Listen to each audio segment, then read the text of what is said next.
Eto magiging topic natin for today. Tambi, nahuli. Tumatakas ba pambira? Eto na, ang private jet hinahanda na. Kasado na yung private jet. Ayan na po. Yan ang tagumpay ng bansang Pilipinas. Pero di umano, ha? Sabi nila yan. Pero kulang. Mamaya discuss natin 'yan. Asaan si Trillanes? Nako, nako, nako. Ah, saan nagpunta si Trillanes? Asaan ka ngayon, Trillanes? Labas! Pangatlo, magkasama ba si Trillanes at si Tambi? Alam natin. Oy, oy, oy. Mamaya, mamaya. Pangapat, pulis at militar naghahanda na. Sasama sa rally? Ay, ay, ayan. So, hindi na po natin pagtatagalin dahil napaka-exciting po ng balita ngayon. So, paalala ko lang bago tayo magsimula, i-like nyo itong video na ito. At doon sa mga hindi ko pa po subscriber, hindi pa subscriber ng channel na ito, Coach Oli News PH, huwag kakalimutan. Ha? Click nyo po yung subscribe button. Okay? Hindi na po natin, diretso na tayo agad-agad sa balita dahil kay Coach Oli, bida ang balita. Ito. Tingnan po natin ha. Ito ay tila wag kayong kukura, papakita ko tong video na ito. Tila po ay naghahakot na itong si Tambi. Naku, nilalaglag ka. Ng News 5, News 5 ha? News 5 ang nagbalita nito. Tingnan natin. Pasok. Yan na, yan na. Ano yan, kahadiyero? Washing machine? Hindi, rep ata, rep. No. Ayan. Ang bilis naman ata ng pangyayari. Ito po ang caption nila dyan. Saglit lang po ha. Huwag kayong aalis kasi kailangan, importante alam natin ang konteksto ni. Ito po ay video labas ng News 5 at ito ang kanilang caption. Inalalabas na ng mga personnel ng Kamara ang ilang gamit sa opisina ni House Speaker. Sa gitna ito ng umuugong na balitang magkakaroon ng pagbabago sa liderato ng Kamara at si di umano ang kanilang isasampa dyan. Naku, unti-unti na po ito. Tagumpay po, malapit na po. Kapit lang. Ha? Makukuha din natin yan. Dahil, alam nyo, eto this is public knowledge. Sabi nga ni, may mga kasong bribery ito si Tambi. At ayaw nito ng kalaban. Pag nawala si Tambi, siguro pag nakasuhan o pag naalis na House Speaker, maglilib na daw siya at nawala ng power. In short, kasi ang nagbibigay naman ng power ay mandato ng taong bayan. Suporta ng taong bayan. Pero pag nawala na yung suporta ng taong bayan, mawawala na rin to si Tambi. Pag nawala si Tambi, mawawala ang agos ng pera. At yung mga politikong makatuta, wala tayong pinapangalanan, ginagaya natin si Tuta Soto.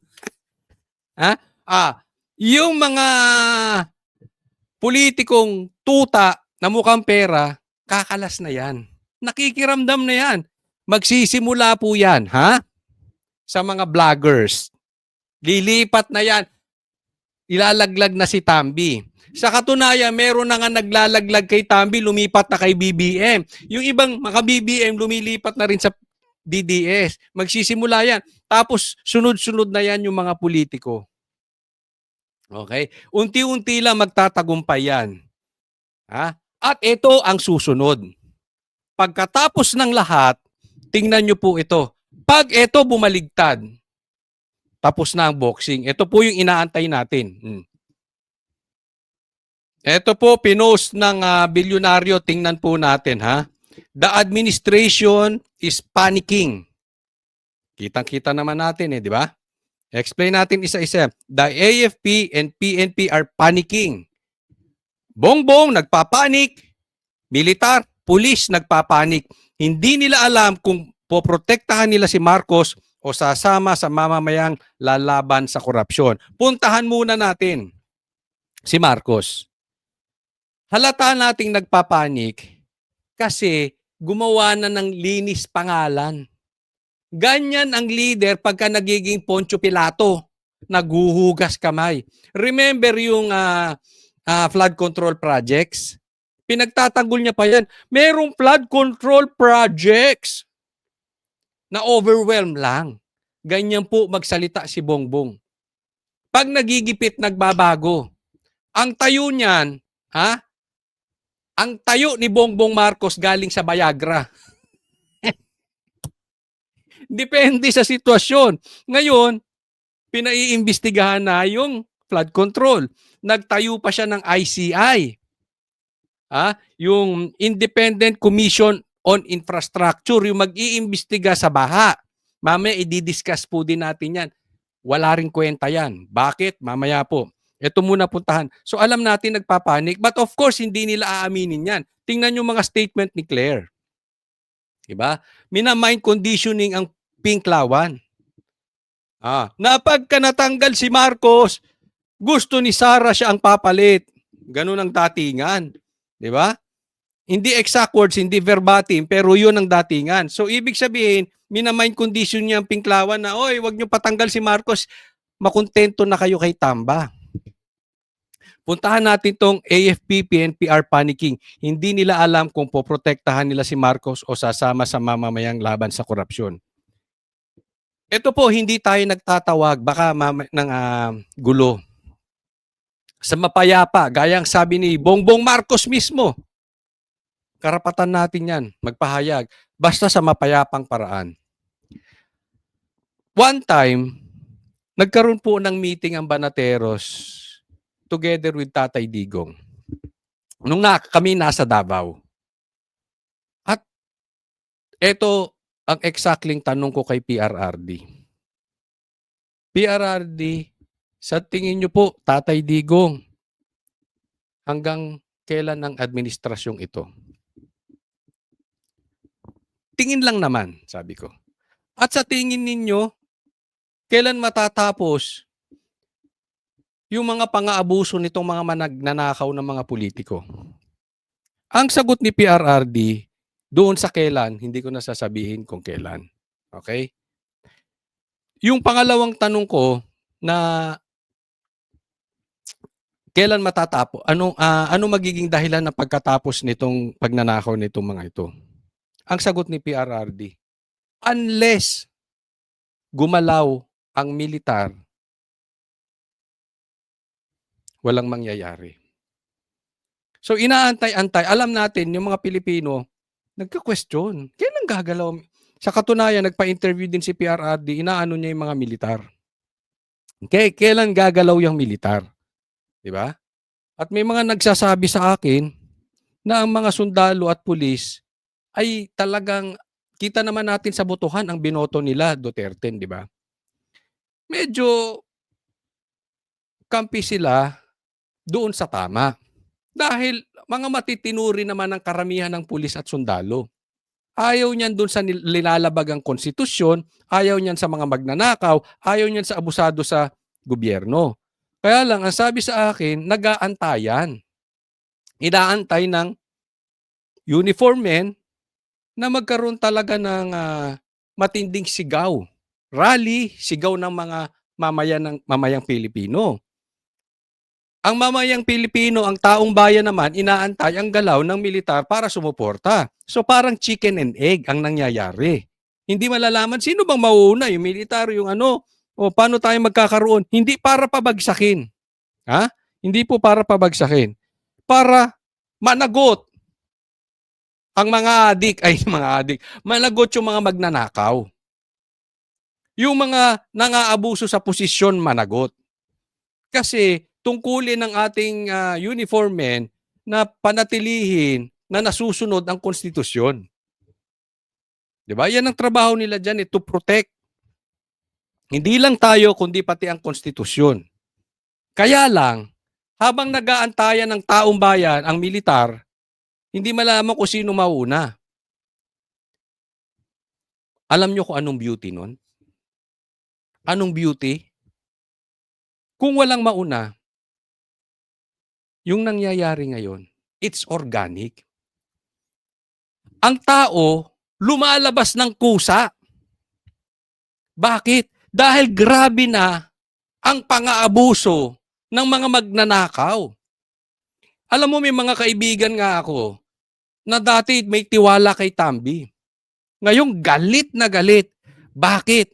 Abusado. Sabi niya, Coach, wala naman talagang politikong matino. Pero grabe to, demonyo. Abusado.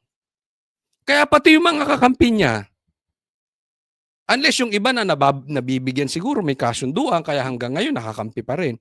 Pero, yung taong bayan, na even yung gusto sa kanya before, even yung mga vloggers na gusto before, umaayaw na kasi grabe ang pang-aabuso. Ano po ang tawag dyan? Organic.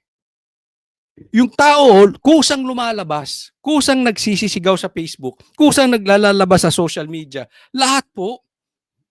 Tapos yung mga bumabaligtad, isa-isa, remember, ganyan po ang nangyari sa People Power 2. Isa sila nagbaligtaran. Isa lang ang makulong dyan. Isa lang malaking tao na bumaligtad. Yung tipong tutang-tuta, yung sobrang tuta kay Tambi, yung talagang halos simuri na ang puwet ni Tambi, ganong katuta, pag bumaligtad at nagsalita ng totoong baho ni Tambi. Yun na po yan. And then kusa na yan. Hindi mo na kailangan pilitin ng taong bayan, hindi mo na kailangan pilitin ng militar. Nafi-feel nyo ba? Di ba? Meron tayong nakikita, halimbawa, pag-uulan, pagbabagyo, di ba naaamoy nyo yung simoy ng hangin? Hindi mo siya nakikita, pero naaamoy mo may pagbabago. Same thing din dito. Nakikita natin, talagang nagagalit na, at malapit na. Pero, okay, bago tayo pumunta doon, I will just remind you, ito ay hindi laban kay Tambi at kay Saldi. Ulitin ko, ito ay hindi laban kay Tambi at kay Saldi lang. Kasi, hindi po pwedeng hindi mananagot ang presidente dito. Hindi po pwede. Alam niya yung insertions. Pinirmahan niya insertions. Saan ba nang galing yung korupsyon? Galing sa insertions. Doon ginamit yung pera. Yun ang alam ni Bongbong Marcos yung flood control. Kaya po hindi po, alam mo si Bongbong, let's assume, santo siya. Let's assume, hindi siya addict. For discussion purposes, wala siyang kinalaban sa flood control projects. Kailangan siyang mag-resign. This is not about BP. Ay, kasi Duterte kayo, gusto niyong paupuin si BP. Hindi po. Hindi yun. Kailangan ang managot ay managot. Kahit hindi si BP Sara ilagay nyo, bahala kayo. Pero hindi po pwede. Hindi matatapos ang problema natin. Dahil ang nagbigay ng kapangyarihan kay Tambi, kaming banateros, hindi po kami nagkulang. From the get-go, sinasabi na namin, Marcos, kung gusto mong maayos ang unit team, hindi mo dapat pinaupo si Tambi. We were very vocal at the get-go. Pinaupo mo eh. Alam mo yung kalokohan ng pinsan mo. You are responsible sa nangyayari ngayon. Dapat kang mag-resign. Huwag tayong papayag mga kababayan na ganito-ganito. Dahil ang mangyayari niyan, kahit umalis na speaker, si Tambi, pagpalagay nating tumakas o kinulong, I don't know, kayo nang bahala. Administrasyon kung anong gagawin kay Tambi. Papalitan lang yan. Ang sabi nga, papalitan ni Di. Eh di kaalyado rin. Di ba? Kaalyado rin. Yung problema natin, ganun pa rin. And until ang presidente natin weak na nandiyadyaan, wala din. Ito lagi kong payo doon sa aking pinagtatrabahuan before na aking pinangungunahan. Halimbawa na lang, Oliver. Kunwari na lang, gamitin ko yung pangalan ko, baka may tamaan pa sa inyo. Oliver. Kunwari, ang problema namin sa kumpanya namin ay si Oliver. Diba? There will always be Oliver. So kung papalitan mo lang siya ng katulad din niya, wala din. Kung hindi mo aalisin yung puno, yung ugat, wala din. So we might as well deal with it. Mag-iingat po tayo ha. Hindi pa po kumpleto yung tagumpay natin dito. Ngayon, tingnan nyo po ito. Ito po, tingnan natin, pinost to ng bilyonaryo ha. Oh, ayan. Tingnan natin. Babasahin ko po sa inyo. Luxury jets and choppers owned by House Speaker Martin Romualdez and Congressman Saldico are coming under the microscope amid the corruption probe sweeping the Marcos administration. Ayan. Binabantayan na po yung mga jet. A bubbler said Romualdez purchase of 2 Gulfstream private jets, a pre-owned G150 which can cost up to $8 million. Ang lupit private jet. And G550 worth as much as 35 million or about 2.6 billion has caught Malacanang's attention. Ito na po. Binabantayan na. At ang balita po natin dito, ito po ay nire-ready na.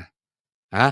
Na alam nyo, bago po nagkaroon ng palitan sa liderato ng speaker, pumunta muna to si Tambi. Pumunta to si Tambi sa Malacanang. So hindi natin alam kung anong naging deal doon. Pero ito po ang kailangan nating bantayan. Kasi pwedeng nagkaroon sila ng internal deal. Kasi alam naman natin na magkaaway na talagang sila. Kaya nga nagkalaglagan. Kaya nga nilaglag na ni Bongbong Marcos si Tambi. At hindi naman maglilib at mapapalitan si Tambi kung walang go signal ni Bongbong Marcos. So, ngayon lang sa buong buhay niya siguro nagmatigas si Bongbong Marcos kaya pinuntahan siya ni Tambi. And hindi natin alam, maraming posibleng hawak na ebidensya rin si Tambi galing kay Bongbong Marcos. Para kay Marcos. Marami ring alam yan against BBM. Kaya kung ako sa iyo, Tambi, magsalita ka na. Kasi hindi po kami naniniwalang ganyang kakabobo. Alam mong nilaglag ka ng pinsan mo. Dapat, sabihin mo na rin yung mga nalalaman mo kay Bongbong Marcos. Yaan ay isa sa malamang na pinag-usapan nila. Bakit pa siya pupuntahan sa Malacanang? So nagkaroon niya possibly ng deal. Oy, wag mo na akong ilaglag. Okay? Tapusin na natin tong flood control projects. Aalis ako bilang congressman o house speaker, tapos bigyan mo lang ako ng graceful exit, aalis ako ng bansa, wag mo na akong pahabol, basta hindi ko ilalabas yung mga hawak ko ring ebidensya laban sa'yo. That is very possible. Kasi hindi mo naman kailangan pumunta ron. At imposible na wala din na kalokohan to si Bongbong Marcos. Imposible. Alam niyo yung insertions. So magkasabwat yan. So, baka inaawat ng laglagan. So yan po ang aantayin natin.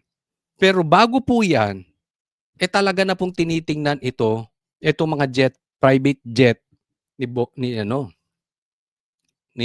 ni Tambi. Grabe, no? Isipin mo.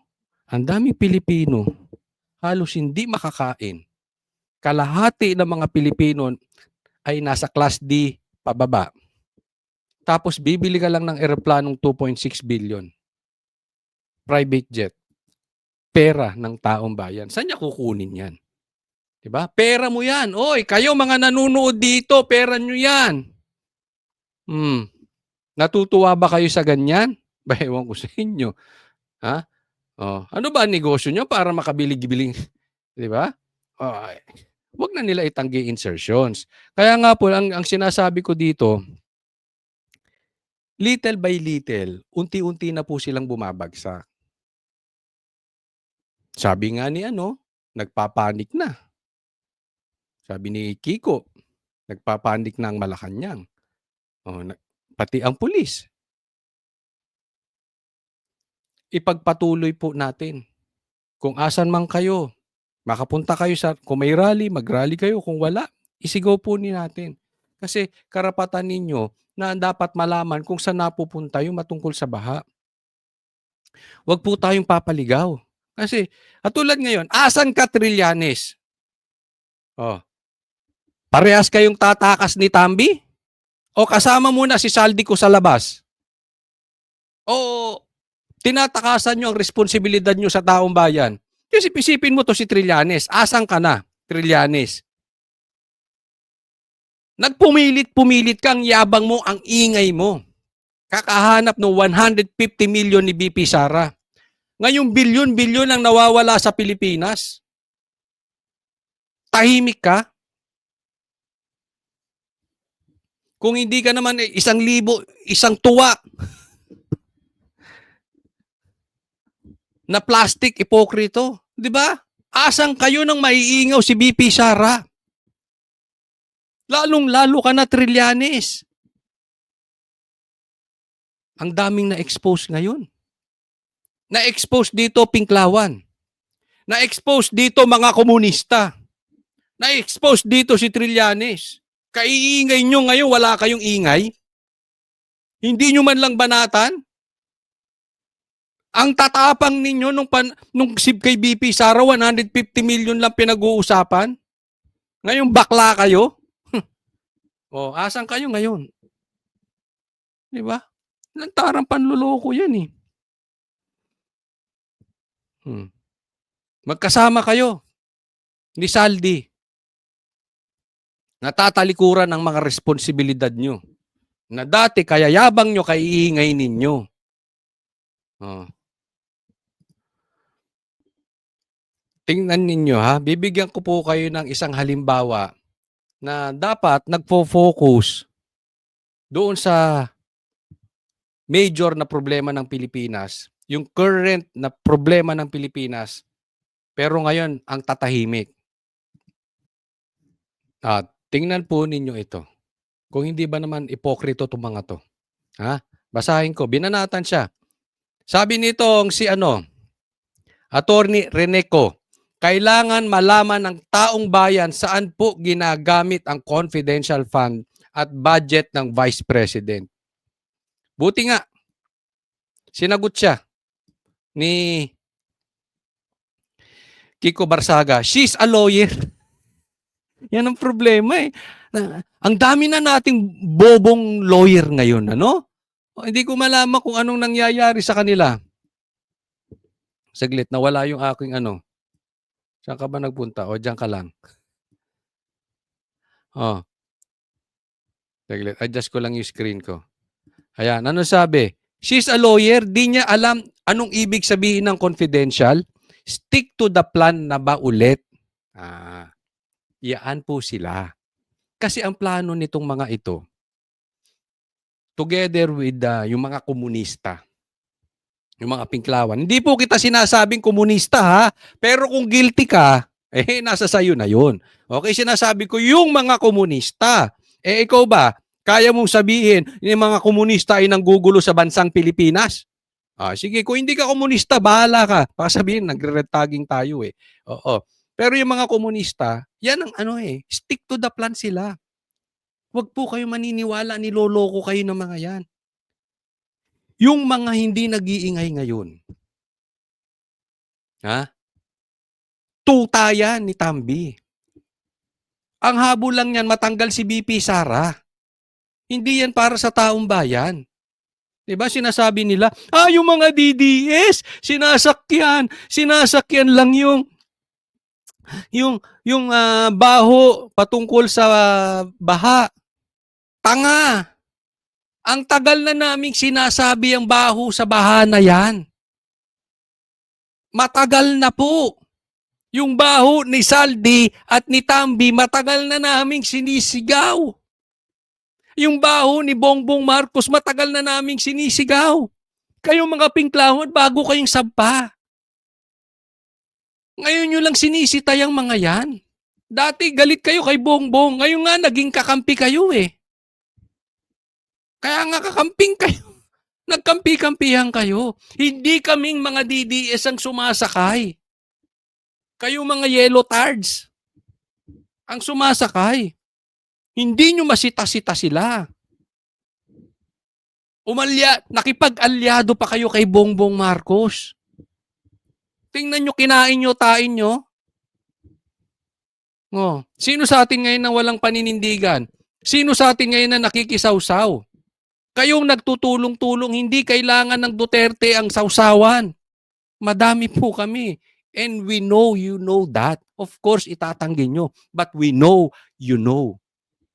Oh. May sabi, stick to the plan na ba ulit? Yan eh. Yan sila. Hindi sa taong bayan. Siraan lang ang Duterte. I think kung accountability and transparency pala ang gusto nila, dapat tinanong niya rin yung during Office of the President budget hearing. 'Di ba? Meron pa ngang isang sikat na vlogger eh. Oh, pinagtatanggol pa kasi sinasabi namin, bakit hindi mo tanungin din yung confidential funds ng presidente? Bakit hindi nyo i-call out? Nagpa-drug test yung presidente. Alam mo, sagot niya sa vlog niya. Kaya sikat yun, maraming nai-interview eh. Ano sagot niya sa vlog niya? Kayo magbigay ng patunay na addict si Bongbong. Huwag niyong obligahin magpa-drug test. Kita nyo, pinagtatanggol nyo pa. Ni hindi nyo ma-call out na ba't hindi niya rin ilantad yung confidential funds? Bakit? Kasi nakafocus kayo kay Sara. Huwag nyo kaming baliktarin mga animal. Hindi kami yung ginagamit yung sitwasyon ngayon. Dahil kami tunay na galit sa nangyayari. Kayo namumulitika. Posibleng galit din kayo. Pero kumakain kayo ng tae. Kaya yung talino ninyo, nagmumukha kayong bobo. Kasi yung mali, ginagawa nyong tama. Ikaw ba naman kumain ng tae para mailubog mo lang ang Duterte? Di ba? Kinakampihan nyo yung mali para lang ilubog ang Duterte. Saan napunta yung utak nyo? Kaya marami sa inyo mga matatalino, yung iba abogado, katulad nito, na nagmumukhang bobo. Dahil wala kayo sa katotohanan. You are not after the truth. Sabi nga, the truth will set you free. Malayo kayo sa katotohanan. Ang agenda nyo lang, pabagsakin ng Duterte. Kaya pag tinis nyo yun, kahit matalino ka, kahit abogado ka, magmumukha kang bobo. Kung hindi ba naman bobo tong babae na ito, ha? Yung hearing is about yun sa mga travel, budget ni BP Sara. Ipapasok mo yung confidential funds. Kung hindi ka ba naman isang tanga, kasi nga, ulitin ko, kaya maraming nagiging bobo, hindi kayo naghahanap ng katotohanan. Naghahanap kayo ng ibabagsak. Dahil, maraming kinakabahan kay BP Sara. Dahil hindi mo kayang hawakan si BP Sara sa liig. They know it. Galit sa komunista. Tingnan nyo to. Tingnan niyo ito, ha? Pakinggan po natin si BP Sara, interview to kanina. Budget deliberation ng Kamara. Masyado na raw huli ang pagbuo ng Pangulo ng Independent Commission on Infrastructure. Git pa ng Vice Presidente, dapat alisin sa pwesto ang pinsan ng Pangulo na si Speaker Martin Romualdez. Wala pang sagot dyan ng Malacanang, pero nauna nitong sinabi na walang sasantuhin sa investigasyon. Yan, punta muna natin. Sabi ni BP Sara, matagal nang dapat ginawa yung ICI na yan. Di ba? Huli na siya. Sa katunayan, Hindi lang sabi niya hindi lang too little o too late, too little, eh. Wala na talaga, it's too late. Hindi lang too late. Wala talaga na magagawa si Bongbong Marcos kasi naubos na yung pera natin patungkol diyan sa baha na 'yan. Tas ngayon lang siya gagawa ng ICI, yung, Independent Commission on Infrastructure. Ito sasabihin ko, wala akong tiwala sa ICI.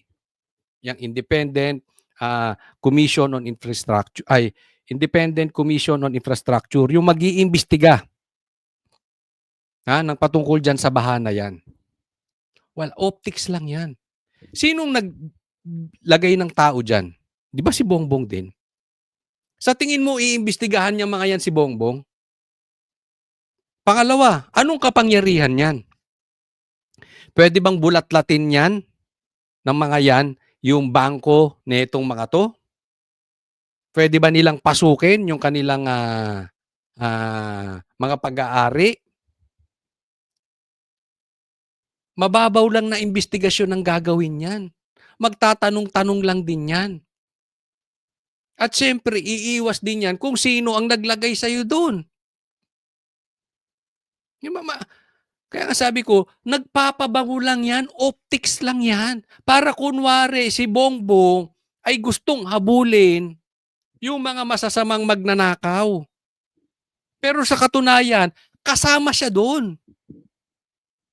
Kasama po. Paano ka ikaw naglagay, iimbestigahan ka niyan? Kaya kalukuhan niya, wag tayo maniwala. Kanina, nagpa-interview si VP Sara, di ba? Dapat tanggalin niya na yan. Kaya ngayon, pinag-leave niya na siguro. Di ba? Na-pressure eh. Tatandaan po ninyo. Alam ninyo. Malakas si VP Sara. Ang salita niyan parang tagos sa taong bayan. Kaya siguro na-pressure si Bongbong, oy, lumayas ka na dyan. Mag-leave ka na. Finally, nagtapang-tapangan si Bongbong Marcos. Kasi yung galit ng tao matindi na. Sinugod na kayo dyan sa Congress, nagsalita na si VP Sara.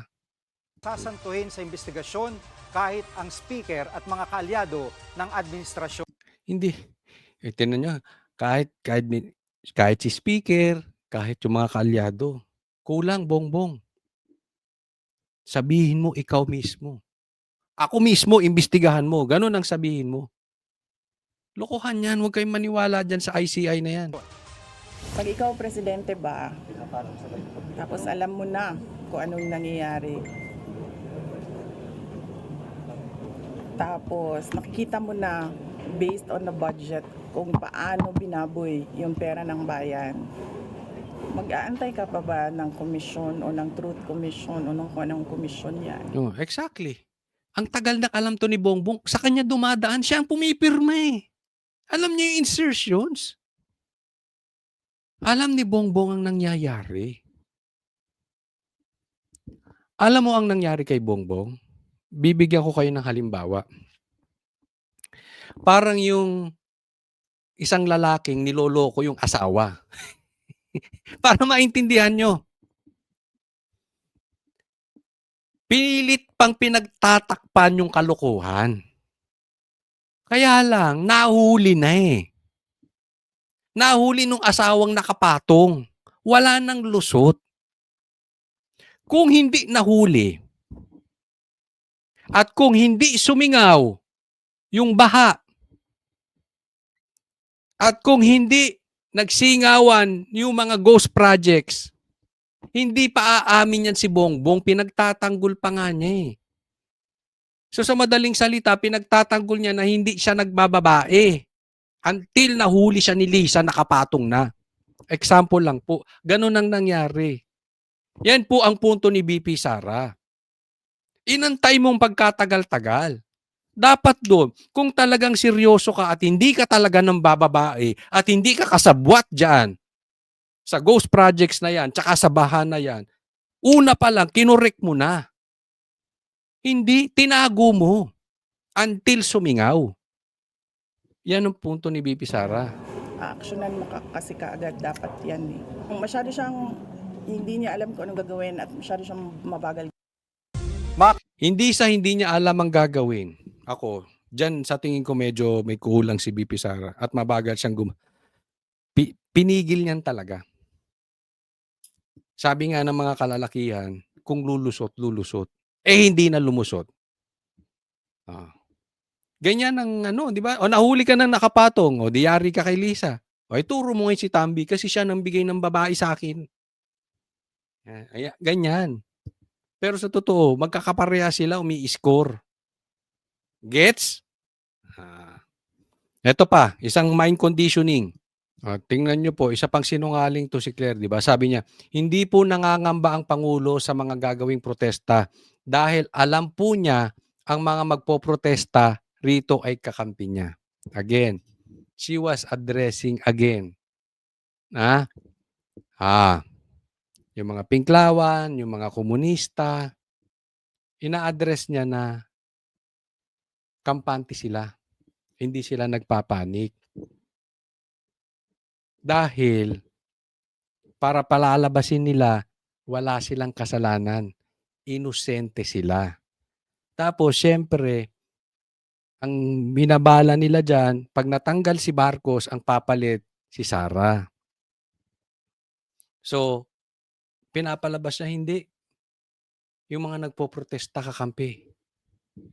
Yan po ang, yung sinasabi niyang yan, halata natin na sila ay hindi na rin nagsasabi ng totoo.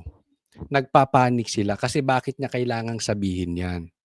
Ito lang, Ito po, hanggang sa huli, panindigan mo si Bongbong Marcos, ha? At yung mga kampi ni Tambi, huwag kayong lilipat.